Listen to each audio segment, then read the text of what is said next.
Kakasimula pa lang dito guys, nagchat yung Changi dito, gigil daw yung haya nila kasi inagaw yung preya niya. Kilala din pala ako ng Badang tsaka Chu dito guys, shoutout sa inyong dalawa tol, sana nakafollow kayo sa akin. And sa mga hindi pa nakapag-follow sa akin dyan tol, mag-follow na kayo. Naglabas na ng MMR yung preya dito guys, grabe 7k MMR, PH ko lang. Tapos dito syempre nag-show din ako ng global ko. Eh nakita ko, naka-on mic sila dito, and ito yung mga nangyari. Gago, mag-comment ako mamaya sa upload mo. Comment ako mamaya sa Facebook mo, tol. Bingo, idol kilawa ako, ito nakakampi mo. Gago, legit ba? Show nga matches, tol. Ulul, show nga matches. Global nga eh. Ulul, di nag-Facebook. Baka naka-screen record ka na dyan na tapos iko-content mo na ako. Sige, gagalingan ko para di mapahiya. Hindi ko nga sinabi dito guys na legit ako kasi ayoko nang nakikilala ko sa laro kasi sinisisi nila ako pag natatalo. Eh na yung grabe 8k na yung MMR ng Preya pre, nasa Philippines pa lang. Samantalang yung Gusyo namin 6k MMR global na. And dito guys, ayun oh, halatang palo din yung kalaban namin dito pre. Tingnan nyo naman yung haya tol. Ito daw yung gigil kanina eh, gigil bumawi kasi nakagawan tol. And dito guys, hindi ko in-expect, sobrang dami pala nila dito pre, dadalaw lang naman ako tol, araw ko po, Perd. Ayun, na first blood ako dito tol. And dito biglang nagchat si Badang, sabi niya dito, gigil na daw yung haya pre. Naagawan daw yung top 1 global gagi. Top 1 global ata tong haya pre, top 1 global preya.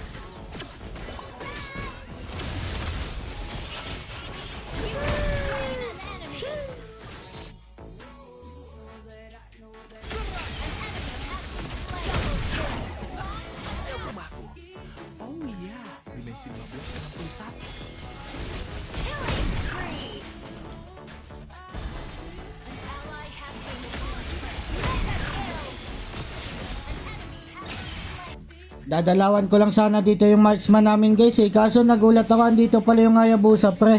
Boy sana ako dito tol, kaso wala, bumalik pa kasi ako eh. And hindi ko alam kung sa akin ba gigil yung Hayabusa o sa Preya, parang ako yung tina-target lock niya eh.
Panalo kami sa game na to guys, en road to 7k MMR na ako dito kay Gusion. And syempre, inisto ko dito yung haya kung totoo ba talaga yon. Gagi pre, nagulat ako, legit pala talaga, top global yung Preya niya tol. Ayan oh, top global 11 Preya tol. And syempre, bago matapos tong video na to, alam niyo na ba tong event na to guys? Antayin niyo na lang tol, one day na lang lalabas na tong Naruto pre.